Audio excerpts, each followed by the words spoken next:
So welcome to TEDx AinleyTopWomen interviews with the lovely, amazing, incredible Ainley Top women and one man, of course, who spoke on the day. So I want to introduce you to an amazing, incredible woman that I have known for a few years now called Joanna Corbishley. But Joanna, who are you? After I've just told everybody. Who are you and what do you do? So introduce yourself again. Thank you, Cheryl, and it's lovely. Thank you very much for asking me to do this. So my name is Joanna Corbishley. I am part of the Find Your Why Foundation. Have been part of that now for a few years. But my background before that was a project manager. And then up until a few years ago, when I experienced a bit of a personal trauma, I decided to leave a full-time job and become a coach, a business coach. So I help businesses, but more recently individuals, to improve themselves. And as we get into talk a little bit about the TEDx, actually, what the TEDx event helped me to do was to actually refine even what my business was. So I've gone from more of a business coach now into what I would classify myself as an identity coach. And I'll tell you a little bit more about that and what I do a little bit later on, if that's all right. Oh yeah, definitely sounds exciting. So let's talk about the TEDx and, you know, where did you find out about it and why did you want to do a TEDx talk? I found out about the TEDx through the Find Your Why Foundation, and obviously, you know, being around fantastic people like yourself, speaking coaches like yourself. So it was, and for me, it was something that I've desperately wanted to do, because I think over the last few years, there's been a message inside of me that I've desperately wanted to get out, but actually finding the right stage, the right moment, and the right topic have never come along. But it did so last year, thanks to you, and the opportunity that I got for the TEDx Top Ainley event that we had in December. Yeah, so we've been talking to the other incredible 20 with yourself, and we've been talking about, you know, what were the inner battles. You know, obviously you've chosen your topic, so if you want to tell everybody what the topic was about, what are the inner battles that you had and how did you overcome them to be able to stand there and do the TED Talk? I will do, because it's and the interesting thing about it is, because when I first started down this journey, I actually had initially started off talking about leadership. I've got a lot of experience kind of around business leadership. And I remember having a conversation around, well, actually, I remember kind of almost Googling leadership on the TEDx site, and there were thousands of videos, and there was a part of us where I thought I could do a leadership talk, but actually there's a lot of information out there around leadership and what you can do around leadership. But there was something that was a lot closer to home for me, and that was the fact that 5 years ago I experienced I found out that I was infertile and that I couldn't have children.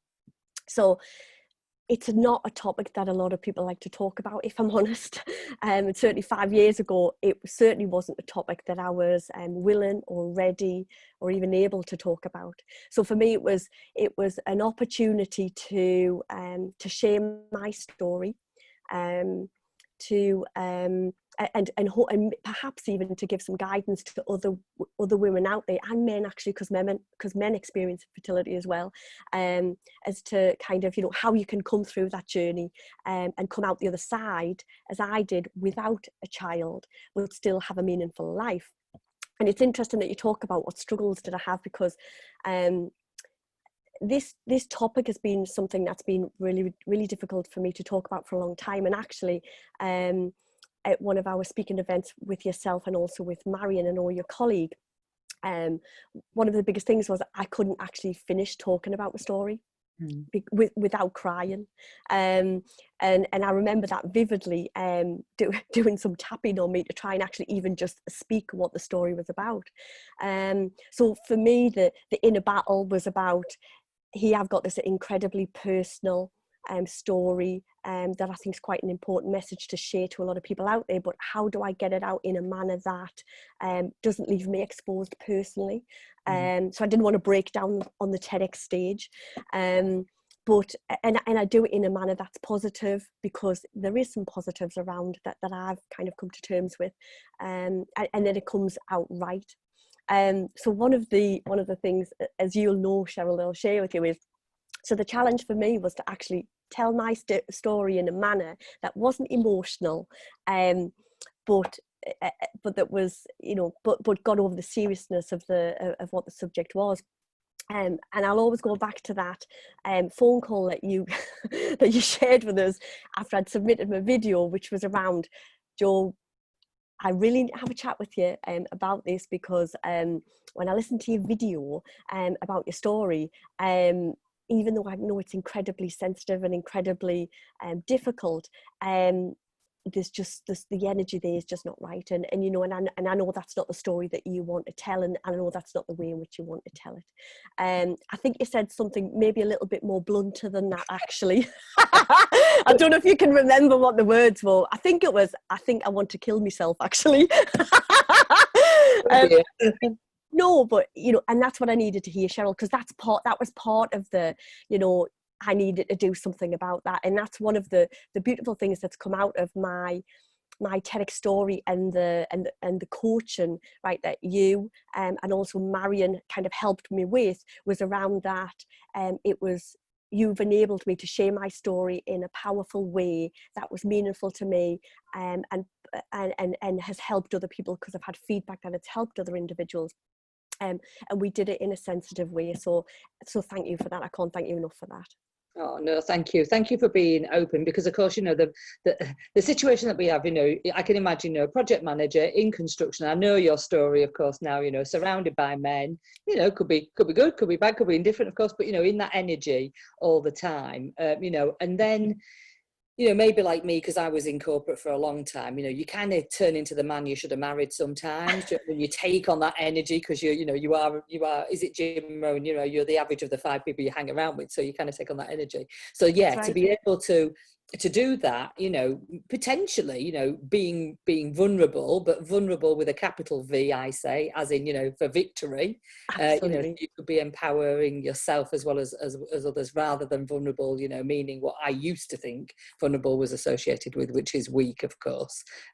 So thank you for sharing your story. And I do remember, because I remember it was the first time, I didn't know that about you, of course. I only ever knew you as, you know, Joanne, happy, smiley, you know, giggling and always having a laugh with you, sort of thing. And then I was like, whoa, okay, here's like, you know, well, not a secret, but yeah, sort of something that you had hidden from other people. That's right. So it was really, you know, interesting to listen to your story. And at the same time, I was, you know what I'm like, I can't fluff words and everything. I was just like, there's a great story in there, but we just need to chip away at all the kind of like, whoa, this feels heavy. And I knew, you know, that's not who you are. You know, the essence of Joanne wasn't going to be there. So, so what's happened is you've submitted the video. Yep. I've given you some feedback. You've submitted it again. I'll probably give you some more feedback. And then we've got the video and I've said, yeah, right, good to go. Now practice. So I want to now go forward to that day in December. So there you are. You've walked into the venue. Can you just talk me through kind of like what you thought when you got there, and then up until you standing on that kind of like that red dot and starting your speech? Because I actually drove down in the morning. I didn't stay overnight, and I remember talking through my story as I drove down, and kind of your words kept resonating around it. You know, make sure it's light. I want, you know, make sure that it's you that's got to come through, and I think I tried to build some kind of humor in there a little bit. I know you'd helped me to try and do that. So as I was driving down, I think it's almost the realization of, okay, so how is this going to go?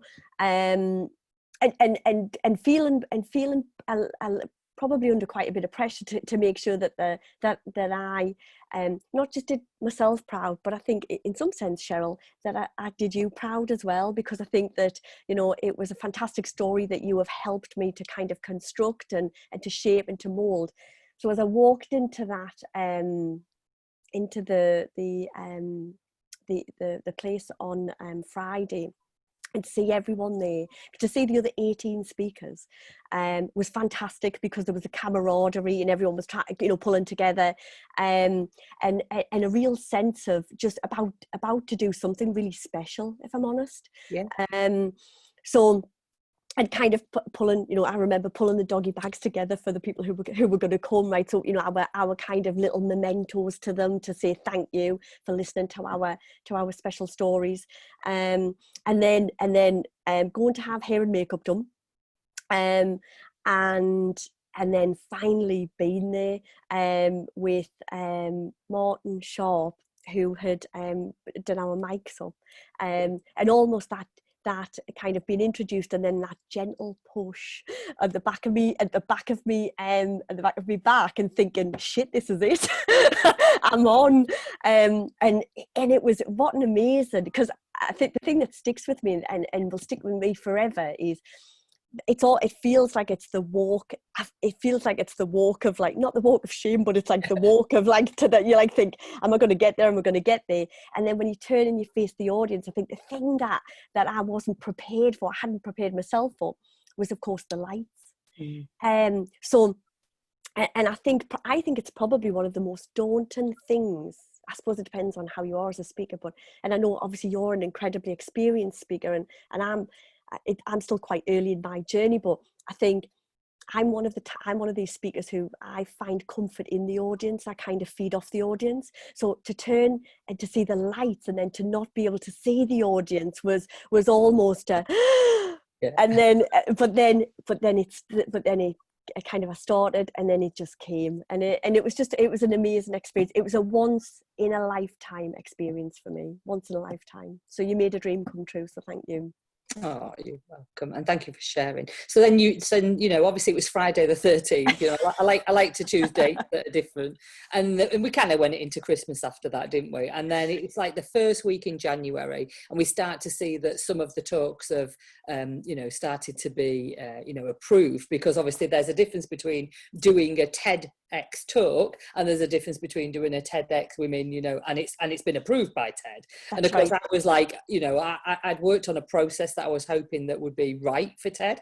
Not a trained TED coach, of course, but obviously had years of experience in terms of speaking and coaching others to create stories, and you know, and also being a transformational therapist, I kind of know people's stories inside out. And so there's a bit of fingers crossed going from my side of the page. You know, what was that like for you as you started to see some of them were coming through? What was the feeling? Can you remember? Fear, because I kept going back in my mind. I kept thinking, have I swore? Did I swear? Did I use a swear word? Did I talk about sex? Have I said anything appropriate around the infertility process? Because I did mention sex in the video, and I was thinking, oh my God, will that stop it from being published? So there was I kind of almost was trying to go through the TEDx video myself in my mind, thinking, did I say anything that was inappropriate that might stop that from being published? And thankfully, I think I couldn't think of anything. I couldn't think of anything that would stop that. But it was that moment of, I kept looking. I remember kept looking, putting my name into the to YouTube and TEDx, and thinking, it's not there yet. It's not there yet. It's not there yet. And then I remember the moment where it was like, I typed in Joe Corbishley, and it was there. And it was like, oh my God, it was like having an orgasm. It was like sex. It was just amazing. It was absolutely brilliant. And the feeling of actually the pride and the emotion that came with, actually, you know, the fact that with your help and support, I now have I've left a legacy, you know, and that's been really important to me. For someone who hasn't been able to have children, the legacy thing is incredibly important. So for me, you know, by doing the TEDx, by going through the process that we have, by working with yourself, Cheryl, right, and being helped by you and being given this opportunity, I now have a legacy, right, of what I've done, and that's recorded, and that'll never ever go away. So for me, it was just, it was a surreal moment. It was a really surreal moment. I then picked up the phone and was telling everyone, you need to watch this video now. And it's funny because the feedback that I've had quite a bit of feedback, actually. I've had from younger women, actually. I've had a mixture. I've had feedback from mature women who've actually shared, people who I've never met before, some people who I have met before, who've confided and shared that they've had their own children through infertility, so knew exactly what I've gone through. And then more recently, well, afterwards and a little bit more recently, I've had a lot of younger women contact us, younger women who were going through the process now and who were struggling, who it resonates with, because some of them are at the point where it is their last opportunity to find out whether they'll have a child. And I think maybe, you know, I don't have all the answers. I have just one side of that, and that was my story. But I think, if anything, I think I've at least demonstrated that actually there is life. You know, you can have a meaningful life without children, and you can go on and do really, you can go on and make a difference to other people without the need to have a child to do that. So so it was fantastic. I also did have one other piece of feedback, which is from my sisters, and actually I went back and watched the video again myself, because there's at one point in the video that my sister said, "You sound like Sarah Millican, that Geordie comedian," and and it's when I go, I mean, it was a saddle, and actually I thought, I do actually sound like Sarah Millican. So that might, if things don't work out, I can always go back and try and mimic Sarah Millican as the Geordie comedian. You could be the Sarah Miller-Chan, like that, the tribute artist to Sarah Miller. Perfect. You talked before, because obviously, you know, yes, you've had some feedback. I want to know how the TEDx talk has helped you in your career. And you talked about you changed actually your focus to be about identity. What's that going on there? I think, and so when, you know, obviously when we publish the TEDx videos, we have to put a little bit of narrative around that. And that was when I came up with the concept of, because we hear a lot of people about talking about kind of what type of coach you are. Are you a lifestyle coach? Are you a business coach? So what type of coach are you? And it was, I think, coming out of that TEDx process where, for me, it was because in essence, it wasn't just about the TEDx, the story, the power of 3 words was, for me, it's not just about IVF. For me, it's about identity. It was all about identity. And I think as we constructed my story together, and the themes that were coming through, it was very much around, I think, how we become conditioned as we go through life into becoming attached to what we think is our identity. And actually, that's just that it's an attachment. It doesn't, but it's amazing how strong those attachments are, and how that, how and more importantly, how difficult it is actually when you've attached something to when you've attached meaning to what you think something should happen, and then it doesn't happen, then literally your life can fall like a deck of cards. And that's literally what happened with my life. I thought that I attached everything to the meaning of having a baby. So the thought of not being able to have a baby was just, I couldn't even contemplate that. So I came out of that, I think, recognizing that. And I think I used these words in my TEDx, was IVF stood for incomplete, victim and failure. But off the back of that, what I've done, and with the help of you and the TEDx, what actually it's changed into is actually it's about identity. It's about value, and recognizing that everyone has value with or without children, and it's about then finding your future. So I think, coming off the back of that, I then thought, look, I want specifically to help people who go through traumatic experiences like I've been.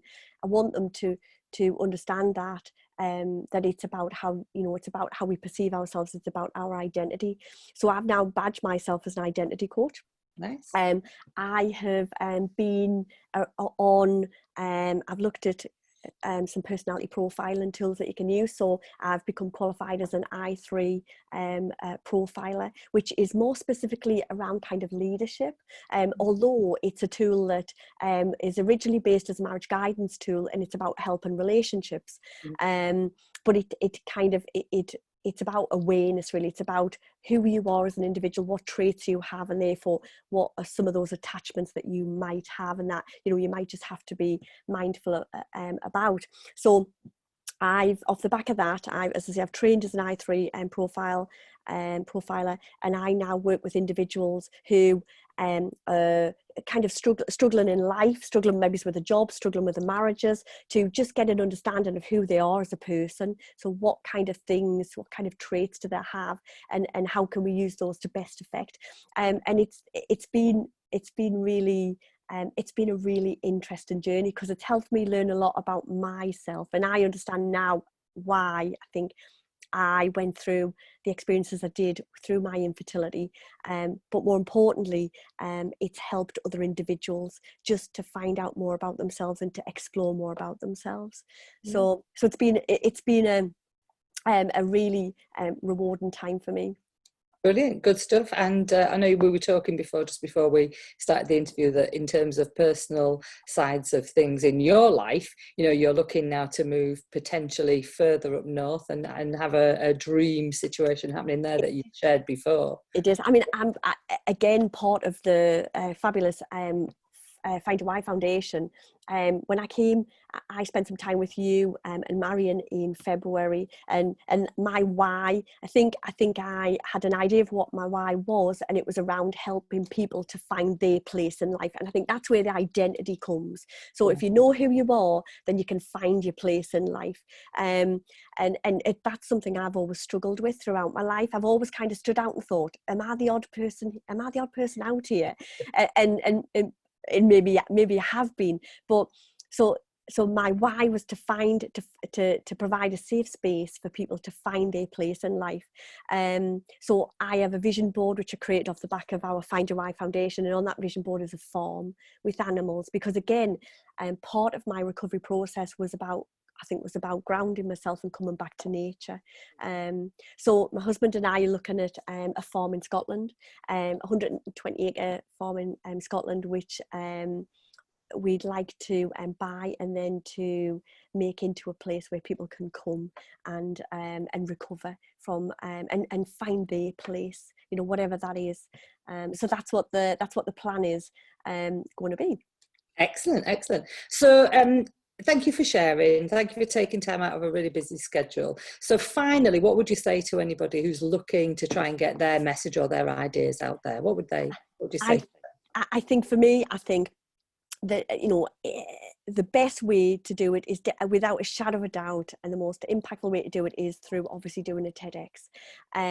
But for me, if I'm honest, right, it's not just about, because I've had this before. I've had people say to me, where can I go and get to do a TEDx? So like, how did you get to do the TEDx? And I've no doubt that there are a number of different avenues out there, Cheryl, right, that people can go to try and get on a TEDx stage. My advice to them though, right, is, for me, it's about making sure that you've got the right person who you're working with, the right coach. So for me, the success in my story, in my TEDx journey, right, was the fact that I got to work with you. When I said that at the start, what you helped me to construct was an incredibly powerful story. You know, maybe it's at times provocative, but that's what TEDx in some sense is about. And without your help and guidance and support and honesty and authenticity, right, you know, it could have just been a mediocre story, and it wasn't.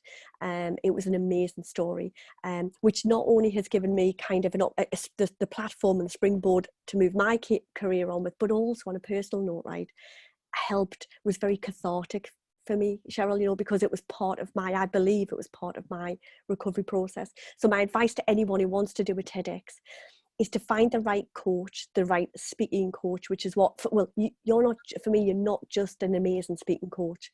You're a person who can help craft a story so expertly, but so naturally, right, that it comes across in the right way. So for me, it's about find the right coach, someone like yourself, someone who you can work with, be authentic with, be very clear with, who can pull out the story and allow you to share it in the way that you allowed me to share it. So that's my advice to anyone who's looking to do TEDx.